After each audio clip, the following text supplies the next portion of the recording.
Mientras la crisis por el coronavirus se está extendiendo, las personas se vuelven más ansiosas, algunas se vuelven más escépticas y algunos se vuelven más deseosos de saber qué es lo que Dios quiere en todo este tiempo. ¿Cuál es el propósito de Dios cuando ocurre una crisis? ¿Por qué lo permite Dios? Y no hay quien pregunta, ¿realmente existe Dios? Porque si Dios es todopoderoso y si Él es todo amor, ¿por qué permite que muera la gente? ¿Por qué permite una crisis como esta? Y a veces los cristianos nos sentimos obligados a ser de abogado de Dios y queremos correr para defenderle a Dios. Y yo creo que Dios no necesita esto. Dios no necesita nuestra ayuda para defenderse de las acusaciones. Dios no necesita que nosotros argumentemos a favor de Él. Y algunos nos preguntan a nosotros, los que estamos leyendo la Biblia, los que nos consideramos quizás estudiosos de la Biblia, ¿qué nos dice la Biblia acerca del coronavirus? ¿Qué nos dice la Biblia acerca de esta crisis? Y ahí tenemos que decir en primer lugar que la Biblia no fue escrita para responder todas nuestras preguntas. La Biblia fue escrita para enseñarnos algo sobre los propósitos de Dios. De cierto, nunca vamos a saber muchas de las cosas que están sucediendo, porque Dios mismo a través del profeta Isaías dijo, mis pensamientos no son vuestros pensamientos, ni vuestros caminos mis caminos, dice Jehová. Como son más altos los cielos que la tierra, así son mis caminos más altos que vuestros caminos, y mis pensamientos más que vuestros pensamientos. Hoy quiero compartir con ustedes una historia bíblica. Estamos en el libro de Job y que trata justamente de este personaje. Y como es una historia bastante larga, de 2 capítulos, les voy a narrar la historia en vez de leerla. Dice este texto que hubo un hombre bastante rico y muy temeroso de Dios en tiempos antiguos. Y este libro nos da un panorama de lo que podríamos llamar de lo que ocurre detrás del telón. Dios está reunido con su consejo de ministros y ahí entre ellos viene el diablo. Y Dios le pregunta de dónde vienes y él dice, vengo de merodear por la tierra, de andar por aquí y para allá, cosa que el diablo parece que hasta el día de hoy lo hace siempre. Y Dios le pregunta, ¿no te has fijado en mi siervo Job? Porque como él no hay otro en la tierra, que es fiel, es intachable, es buena persona, me ama a mí, ama a su prójimo. Y ahí el diablo le dice, pues no te balde te sirve con tanta fidelidad. Tú no dejas que nadie lo toque, ni a él, ni a su familia, ni a nada de lo que tiene. Tú bendices todo lo que hace y él es el hombre más rico en ganado de todo el país. Pero quítale todo lo que tiene y verás cómo te maldice en tu propia cara. O sea, Satanás básicamente le dice a Dios, bueno, por algo Job te ama, por algo Job te respeta, porque vos le has dado tantas cosas. Pero quítale esas cosas, quítale la comodidad, quítale su seguridad económica y vas a ver cómo él te maldice en la cara. Y Dios acepta la propuesta. Para algunos hasta parece como una apuesta que Satanás le hace. No nos gusta ese término porque las apuestas no son buenas y llevan a muchas cosas malas. Pero parece que Dios tanto confía en este personaje Job que le dice a Satanás, le puedes quitar todo lo que tiene y él me va a seguir siendo fiel. Y así sucede, en un solo día le llegan 4 noticias devastadoras a Job. En primer lugar viene un siervo diciéndole de que unos enemigos entraron ahí y robaron a todos sus asnos y a todos los bueyes y mataron a los siervos que estaban cuidándolos. Después viene otro y dice que un relámpago mató a todas las ovejas que tenía y también a los cuidadores. Viene un tercero que dice que otros enemigos entraron, se robaron todos sus camellos y mataron a los cuidadores. Y ahí viene el cuarto con la peor de las noticias, que dice que la casa en donde estaban reunidos sus hijos se cayó por un fuerte viento que hubo ahí, un huracán, un tornado, no sabemos, y mató a todos los que estaban ahí. Entonces, en un lapso de un día, Job pierde absolutamente todo. Y dice que al final de este día, después de recibir esta cuarta noticia, él se dejó caer al suelo en actitud de adoración y dijo: desnudo salí del vientre de mi madre y desnudo he de partir. El Señor ha dado, el Señor ha quitado, bendito sea el nombre del Señor. O sea, a pesar de todos estos desastres, Job no maldijo a Dios. Bueno, esta es la primera escena de este drama, que realmente es un drama. En el segundo capítulo narra que Satanás aparece otra vez delante de Dios y Dios le dice: ¿viste que yo tuve razón? A pesar de que vos le quitaste todo a Job, él se mantuvo fiel. Y Satanás dice: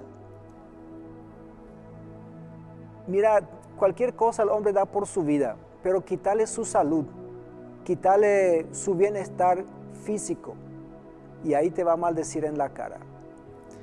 Y Dios le dice: bueno, también eso puedes hacer. Lo único que no puedes hacer es quitarle la vida, porque la vida siempre le pertenece a Dios. Y bueno, y ahí a Job le salen todas las enfermedades que uno puede imaginarse. Y en este momento en donde él está sufriendo tanto, hasta su propia esposa le dice: bueno, maldice a Dios y muérete. Yo creo que por compasión lo dice, no por ser mala. Y Job le responde: si de Dios sabemos recibir lo bueno, ¿no sabremos también recibir lo malo? Ahora, estas dos escenas pueden parecer de que Job era una persona tan íntegra, una persona que no cuestionaba nunca a Dios, que tenía una confianza ciega en Dios. Pero si nosotros seguimos leyendo el resto del libro de Job, los otros 38 capítulos, ahí nosotros nos damos cuenta de que no es así. Job sí se hace muchas preguntas y no recibe una respuesta directa. Pero lo que sí podemos aprender de esta historia de Job son algunos principios. Y eso yo quiero compartir con todos nosotros hoy. Principios que valen para todas las crisis, no solamente para las crisis personales, sino también para las crisis nacionales, para las catástrofes.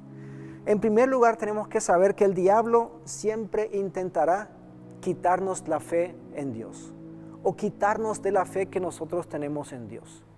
Y no solamente en épocas de crisis.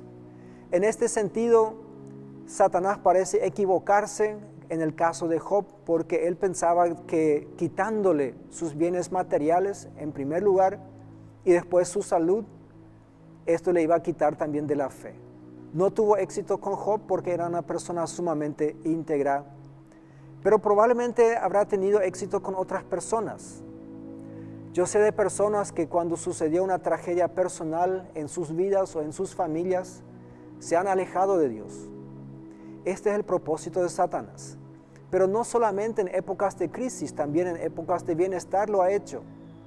¿Cuántos de nosotros, cuando todavía teníamos la libertad de movernos por todo el país, los domingos, en vez de reunirnos en la iglesia para adorar a Dios, para escuchar de su palabra, para edificarnos a nosotros en la fe y edificar a los otros en la fe, lo aprovechamos para disfrutar de las cosas que la vida nos dio?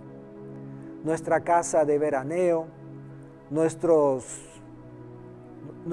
cosas como los jet ski, las motos, los autos de carrera, todas esas cosas que en sí no son malas, pero que de a poco nos desvían de Dios y de las cosas que nosotros deberíamos hacer, especialmente los fines de semana cuando la Biblia nos insta a reunirnos con otros creyentes a adorar a Dios. Entonces Satanás siempre trata de apartarnos de la fe, no solamente en épocas de crisis. Como Jesús lo dijo mucho tiempo después de esta historia de Job, que Satanás vino para destruir, para matar y para romper todo. Él no quiere que los cristianos prosperemos, Él no quiere que estemos cerca de Dios. Entonces tenemos que tener esta realidad en mente. Si en este momento, en esta crisis, te vienen estos pensamientos, ¿será que Dios realmente tiene el control? ¿Será que Dios ama a la humanidad? ¿Por qué no la protege? ¿Será que Dios existe? Estos son pensamientos que no vienen de parte de Dios. Estos son pensamientos que vienen de parte del adversario. En segundo lugar, tenemos que saber que una vida piadosa no protege del sufrimiento. A veces nosotros pensamos, voy a portarme bien y Dios me va a bendecir. O pensamos en un vecino, una persona que conocemos del barrio y decimos, esta es una persona tan buena que por ser tan buena no debería sufrir. Y nosotros vemos que había un hombre, y como lo dice ahí el capítulo 1, el versículo 1, un hombre llamado Job que vivía una vida recta y sin tacha y que era un fiel servidor de Dios, cuidadoso de no hacer mal a nadie. Así empieza el libro de Job, una persona intachable, una persona casi perfecta. Y más adelante, en el versículo 8, Dios mismo dice de él, ¿te has fijado en mi siervo Job? No hay nadie en la tierra como él, que me sirva tan fielmente y viva una vida tan recta y sin tacha, cuidando de no hacer mal a nadie. Entonces nosotros podemos decir, pero ¿qué clase de persona? ¿Y cómo una persona como esta va a sufrir? Es porque nosotros en nuestra mente pensamos que una persona que sufre, seguramente sufre por algo, seguramente hizo algo mal en su vida. Pero si nosotros nos fijamos en los grandes héroes de la fe en la Biblia, vemos que todos ellos sufrieron a pesar de ser buenas personas. Ahí tenemos a Abraham, que tantos años tuvo que esperar hasta tener a su propio hijo, y cuando lo tuvo el Señor le pidió que lo sacrificara. A su primer hijo lo tuvo que despedir y lo tuvo que echar prácticamente de su casa por motivos familiares ahí, que su esposa no le quiso.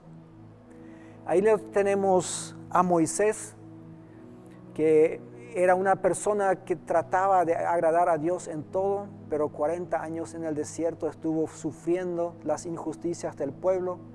40 años antes de eso estuvo lejos del palacio en donde él había crecido antes.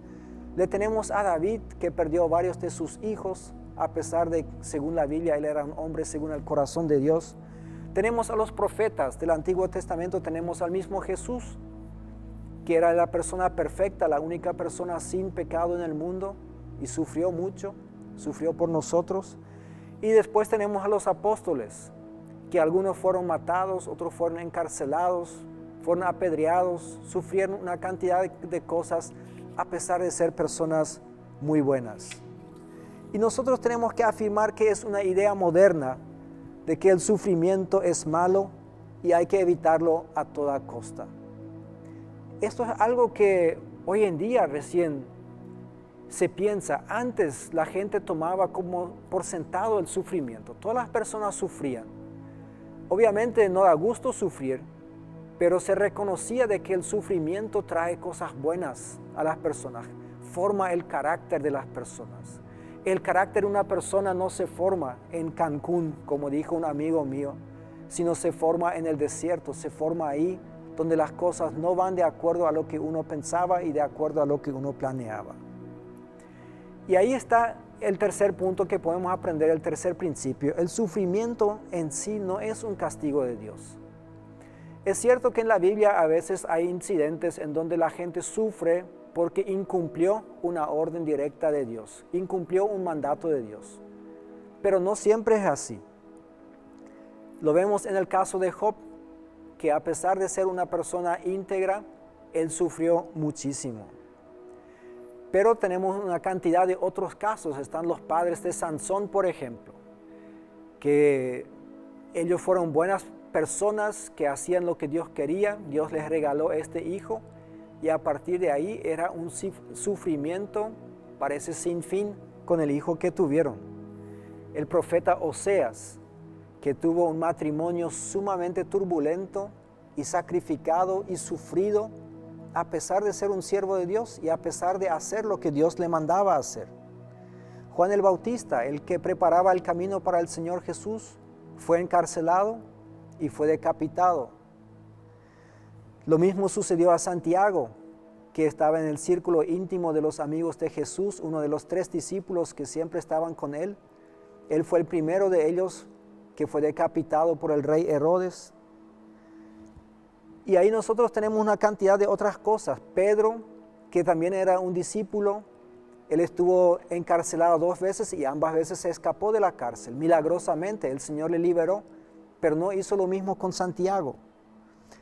Pablo, que era una persona escogida aparte de Dios, él recibió 5 veces 39 golpes de los judíos. Él mismo lo relata. 3 veces fue azotado. 3 veces también estuvo en naufragios, o sea, los barcos con los cuales él se transportaba se hundieron. Dice que estuvo en la alta mar 1 día y 1 noche entera. Y Juan, el apóstol amado del Señor, murió en el exilio. Fue desterrado de su tierra y así muchas personas buenas sufrieron en sus vidas. No porque hicieron algo malo, sino precisamente porque hicieron algo bueno. O porque la vida les deparaba sufrimientos. Suceden en la vida de cada uno de nosotros. Yo creo que no hay nadie entre nosotros que no haya sufrido alguna desgracia en su vida. El cuarto principio que nosotros aprendemos es que Dios permite el sufrimiento para probar nuestra fe y fidelidad. Como dije recién, que el carácter de una persona no se forma en un lugar lindo de vacaciones, estando tirado en la playa, sino en las adversidades de la vida. Así también es con la fe y con la fidelidad que nosotros tenemos hacia Dios. Nosotros podemos probar nuestra fe solamente ahí donde pasamos por fuego. Así nos dice la Biblia, que el oro se prueba por el fuego, no se prueba por el agua. Entonces, Job, en este caso, cuando él estuvo en esta situación, él demostró que su fe y su fidelidad que él le tenía a Dios superaba estas pruebas. Entonces nosotros al final de esta cuarentena, al final de esta crisis, nosotros vamos a saber si nuestra fe ha superado, si nosotros hemos acercado más a Dios o si nos hemos alejado más. Porque yo te quiero decir una cosa, estáticamente no nos vamos a quedar. Nadie de nosotros se queda en el mismo lugar ante una crisis. O nos movemos más cerca a Dios o nos alejamos más de Dios. Y ahí viene el quinto principio. Dios es soberano sobre las posesiones y la vida.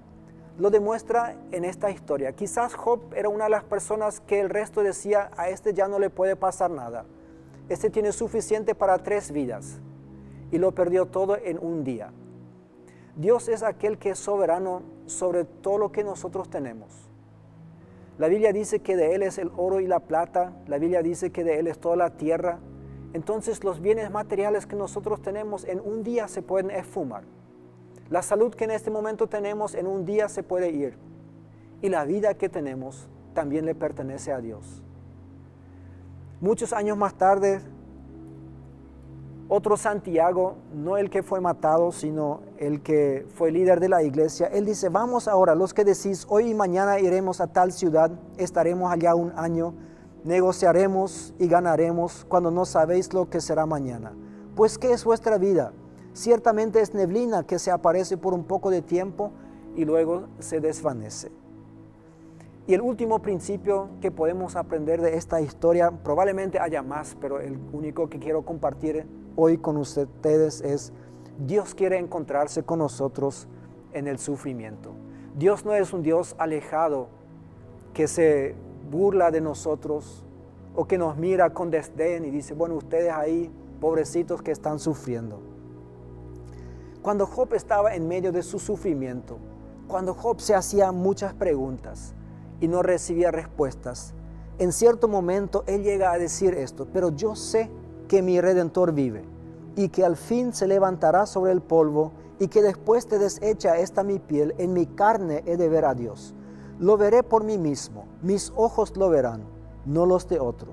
Pero ahora mi corazón se consume dentro de mí. Job no dice, está bien, todo tranquilo, acá no pasa nada. Él dice, estoy sufriendo, mi corazón se consume. pero yo sé que mi Redentor vive. Hay ciertas cosas que son claras para las personas de fe. Y yo te quiero decir que en esta crisis, Dios se quiere encontrar contigo, se quiere encontrar conmigo. En la historia de la Biblia nosotros vemos que en cierto momento, cuando el pueblo de Israel andaba por el desierto, ellos habían cometido pecados graves y Dios mandó una cantidad de serpientes en medio de ellos. Y mucha gente se moría porque eran serpientes muy venenosas. Podemos compararlo quizás con lo que sucede con el virus, que se contagia tan rápidamente de uno a otro. Y la gente estaba gritando a Moisés y le estaba pidiendo ayuda, le estaban pidiendo socorro. Y Dios le dice, hacete una serpiente de bronce y todos aquel que van a mirar la serpiente de bronce van a vivir. Y así lo hizo Moisés. Y la gente a partir de este momento tenía dos opciones. Podían mirarle a las serpientes vivas que estaban ahí, reales y venenosas, y que estaban amenazando con morderles, o podían mirar a la serpiente de bronce y vivir. Y estas son las opciones que nosotros tenemos hoy en día. Jesús mismo se comparó con esta serpiente de bronce. Él dijo que así como la serpiente de bronce fue levantada sobre un palo, así también el Hijo del Hombre, o sea, Jesús mismo tenía que ser levantado en la cruz. Entonces hoy nosotros podemos mirar el virus y temblar de miedo, o le podemos mirar a Jesús y tener confianza y acercarnos a Él.